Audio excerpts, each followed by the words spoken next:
Ya kawan-kawan, selamat malam. Kita bertemu lagi di malam ini di Nailo Smith Channel. Dan kalau semalam kita telah virtual tour daripada Kudat ke Kota Marudu, sekarang kita bertandang pula ke Pitas ya. Kalau perjalanan dari Kota Marudu driving pergi Pitas, yang saya punya pengalaman lah kan, kalau laju clear jalan tops 35 minit sampai ini.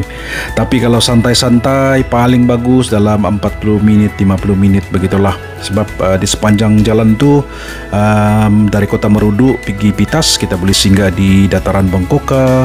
Dataran Bengkoka sekarang cantik sudah. Dorang sudah ada upgrade itu tempat. Dan di depan sedikit itu Pitas Bay. Memang cantik, memang lawa, dan kamu banyak sudah orang cover di YouTube. Jadi kalau kamu mau pergi Pitas, kamu singgahlah di sana. Ada satu restoran tempat makan yang sedap juga di sana. Dan di Pitas ini ikon dia adalah Supirak.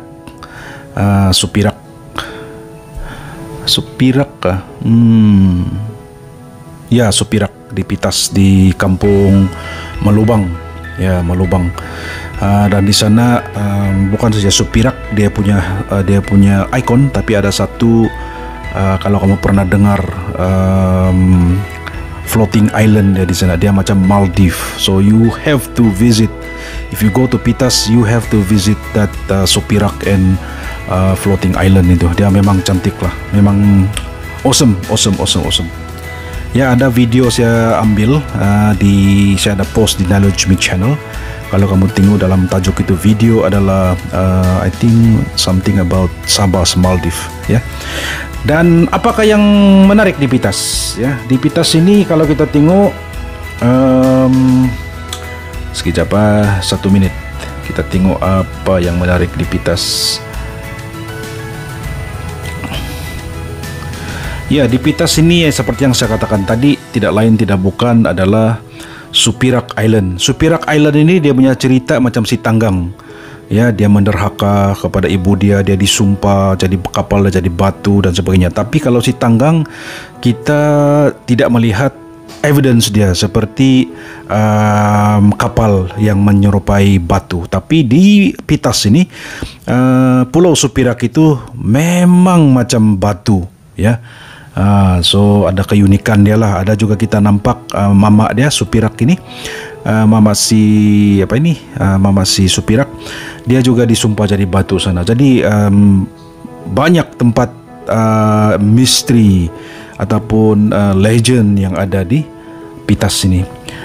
Salah satu lagi kalau kita pergi di sana, seperti yang saya katakan tadi, itu floating island, yaitu floating Coral Bar Island di Kampung Malubang. Cuma cabaran dia kalau kita mau pergi ke tempat ini di Kampung Malubang dari Pekan Pitas, kalau jalan bagus, aspal, tidak sampai 1 jam, mungkin 1 jam tops lah. Tapi since jalan dia paling bagus mau pergi tempat ini adalah menggunakan 4-wheel drive. Sebab jalan ini saya rasa boleh tahan juga lah kalau kereta-kereta kecil. Sebab itu adalah diharap supaya dengan adanya pembangunan pelancongan luar bandar ini, infrastruktur seperti jalan raya enabler untuk pemangkin untuk pelancongan luar bandar dapat di-upgrade, diperbaiki supaya kita dapat boost lagi pelancongan domestik di Sabah atau terutamanya di Pitas ini ya. Seperti yang saya mention tadi, Pitas Bay View ini pun I think baru juga kena upgrade tahun lalu, bulan 11 tahun lalu siap, dan memang cantik tempat ini ya. Dan salah satu lagi ialah kalau kamu ingin adventure ataupun membuang lemak, bolehlah bertandang ataupun santai hiking di Piniapat Hill di Dinggai Village di Pitas ini. Jadi tidak banyak ada di Pitas ini, cuma ada 1, 2, 3, 4, 5, 6 termasuk Nature Love Camp Recreation and Environmental Education Center yang ada di Pitas inilah. Cuma kalau pergi Pitas, kenalah melawat Supirak Island and Floating Coral Bar ini. Ini adalah 2 ikon yang ada di Pitas. Cuma cabaran dia accommodation untuk di Pitas ini ada kurang sedikit. Ada juga motel here and there, tapi tidak sebagus di Kota Marudu lah. Tapi kalau anda biasa yang santai, bolehlah tinggal di motel-motel yang ada di situlah. Tapi kalau anda rasa tiada masalah untuk travel day trip, bolehlah tinggal di Kota Marudu ya. Tapi kalau anda ingin ke Supirak dan floating coral bar, adalah dicadangkan supaya tinggal 1 malam ataupun 3 hari 2 malam lah tinggal di Kampung Molobang. Ada satu simple lodge di sana, boleh berhubung dengan Cikgu Mokhtar dan alamilah keindahan pantai Kampung Molobang ya. Jadi di Pitas itulah keistimewaan di Pitas, yaitu jadi selepas di Pitas ini, mungkin selepas 3 hari 2 malam bolehlah bergerak balik dari Pitas, menghala balik ke Kota Marudu. Dan dari Kota Marudu ini ada satu jalan shortcut ya, jalan yang cantik, cuma ada tinggi sedikit, yaitu Jalan Marak-Parak. Dia akan tembus ke Poring Ranau di Poring. So kita boleh dari Pitas, jom kita virtual tour menuju ke Kota Marudu balik, tetapi tidak sampai di Pekan, ada satu simpang, kita akan menuju terus ke Poring melalui jalan Marak-Parak di Kota Marudu ya. Dan bila kita sampai di Ranau ini, di Ranau memang tidak dapat dinafikan banyak tempat-tempat menarik lah. Sebab kalau sudah sampai Ranau, dia ada Kundasang, dia ada the bigger picture of Ranau, combination of tourism, types of tourism memang banyak ya di sana. Jadi dia ada adventure, dia ada food, dia ada culture, ada education, ada birding, ada apa lagi, agrotourism pun ada. So terlalu banyak di Ranau dan Kundasang ini. Mungkin 3 hari 4 hari pun tidak rasa, sebab banyak tarikan ataupun aktiviti yang boleh dibuat di Ranau ini. Jadi bila kita dari Pitas tadi balik ke Kota Marudu, ikut jalan Marak-Parak, kita akan sampai di Poring ya, tembus di Poring Hot Spring ya. Ini pun sangat bagus juga tempatnya, Poring Hot Spring. Banyak semenanjung akan datang sini untuk mengalami sendiri tempat inilah.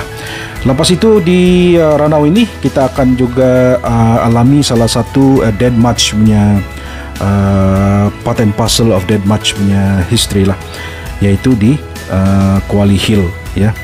Lepas itu kita boleh juga di kawasan Ranau ini boleh juga alami aktiviti tagal di Sungai Moroli Luanti. Ini memang terkenal. Inilah satu-satunya the first tagal di Sabah ini yang mencecah taraf jutawan ya.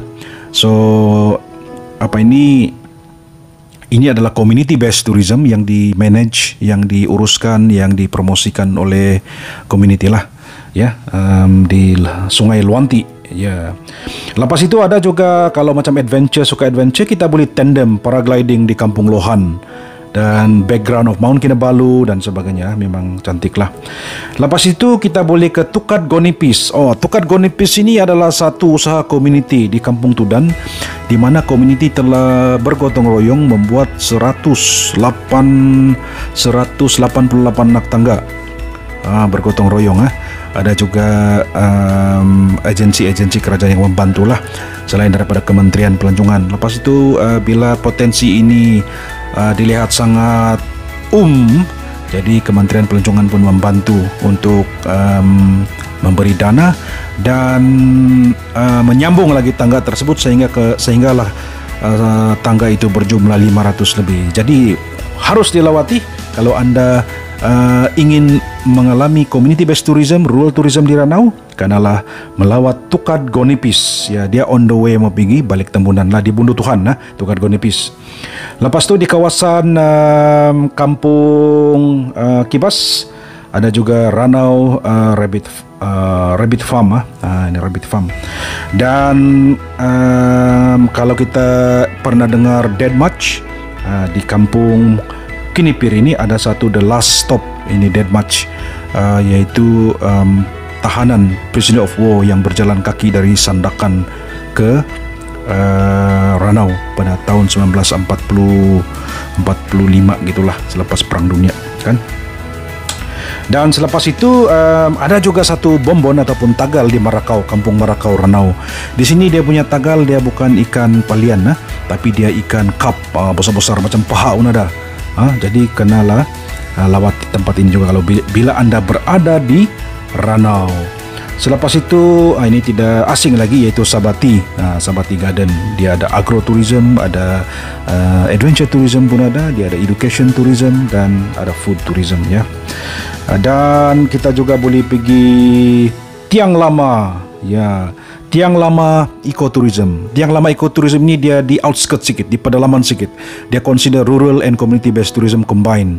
Tapi di sinilah kamu akan melihat canyon, river canyon yang tersangat indah. Saya rasa inilah tempat yang pertama yang ada di Sabah ini ya. The only place I think yang ada di Sabah yang cantik macam di luar negara ya, Tiang Lama. So dia panggil Tralamas River Canyon di Tiang Lama. Dan selepas itu kita juga boleh, untuk yang suka hiking, boleh juga selain dari Tiang Lama, boleh juga di Lugas Hill, lepas tu Dempurongan Hill, lepas itu kita boleh singgah di Dead March punya sejarah juga, iaitu di platform ini, di Zudin platform. Zudin ini merupakan salah satu orang tempatan yang jasa mereka sangat besar apabila mereka merupakan salah satu yang menghulurkan bantuan untuk menyelamatkan prisoner of war Dead March ini ya, daripada diseksa oleh Jepun pada masa itu ya. Dan selain daripada di Ranau, Kundasang juga tidak kurang hebatnya. Sebab itu saya katakan tadi, Ranau ini sangat banyak produk-produk. Jadi selepas kita enjoy di laut, di Supirak Island ini, kita bertandang di Ranau, dan selepas itu ke Kundasang. Ke Kundasang ini of course ada Panalaban Route. Panalaban Route ini merupakan satu laluan untuk naik di Gunung Kinabalu lah. Dia macam trail, Kota Blue Trail juga dinamakan ya. Lepas itu Kinabalu Park, Kundasang War Memorial, ada Desa Cattle Dairy Farm. Ini kalau anda minat ice cream, makan ice cream, di sinilah tempat dia. Memang cantik, memang macam New Zealand lah dorang bilang ya. So ada yang mau main golf, di sini ada satu golf course di Mount Kinabalu Golf Club di Masilau. Ini memang cantik ya. Backdrop dia Mount Kinabalu, tapi saya dengar dia punya siapa yang main golf di sana ada susah sikit lah. Cabaran dia untuk memasukkan bola itu dari lubang ke lubang, cabaran dia lain sikit lah dorang bilang. Maybe ada itu tarikan gravity. Lepas itu Walai Toko Homestay, one of the best homestay di Sabah, Walai Toko di Kundasang. Masilau Atamis Homestay juga sangat hebat. Enjoy community lifestyle, learning from the community, the story, the legend of the local daripada homestay inilah. Dan kalau anda ingin awesome jungle trekking, bolehlah bertandang dia ataupun mendaki ataupun hiking ke Maragang Hill. Dia memang cantik Kalau cuaca bagus, satu biji itu Mount Kinabalu di depan selepas 1 jam 2 jam lebih hiking. Lepas itu Sosodikon Hill pun cantik, memang lawa. Sebab kenapa dia lawa? Because of the backdrop of Mount Kinabalu ya. Tinorindak Hill juga pun memang hebat di kawasan-kawasan Kundasang ini ya, semua di Kundasang. Lepas itu ada satu Masilau Cat Village. Kalau di Kundasang, kalau bukan saja ada rabbit, tapi ada juga peminat-peminat ataupun community yang menjadikan hobi sebagai satu perniagaan, yaitu menternak kucing ya, di Masilau Cat Village. Dan itu dia senarai nama-nama tempat-tempat menarik yang ada di Ranau. Memang banyak juga, lebih daripada 10 mungkin 20 ada. Jadi kalau di Ranau, jangan kelang kabut, bertandanglah di Ranau, experience so many types of tourism di sana. Juga boleh stay di Kundasang, sejuk dengan view yang cantik, dengan keramahan penduduk, dengan sayur-sayuran yang ada, bunga-bungaan yang ada di Masilau dan di Ranau. Combine both of this, Ranau and special area Kundasang. Saya rasa perjalanan anda selepas dari Pitas ke Ranau akan saya boleh confirm yang value for money. Sebenarnya melawat di tempat-tempat di Sabah ini, saya rasa ramai yang belum tahu tempat-tempat daerah di Sabah ini banyak tarikan. Dan jika masa-masa COVID ini travel pun susah, apa kata kalau kita travel dalam negeri sendiri di daerah-daerah yang ada tarikan di Sabah ini. 27 daerah kita baru cover, termasuk hari ini baru 4 daerah. Kemarin Kudat, Kota Merudu, hari ini Pitas dan Ranau, dan besok lagi kita akan cover 2 daerah lagi, ya. Oleh itu jangan kasih lama, plan your holiday, walau apa pun patuhilah SOP, travel safe, travel jadilah pelawat yang ekoturis, menjaga alam sekitar, menjaga kebersihan, dan enjoy our domestic tourism within Sabah. Saya Nailo Smith, semoga video ini memberi anda insight. Jangan lupa subscribe, hit the bell button, stay safe, follow SOP. From me, Nailo Smith, God bless, dan kita jumpa lagi di 2 daerah esok.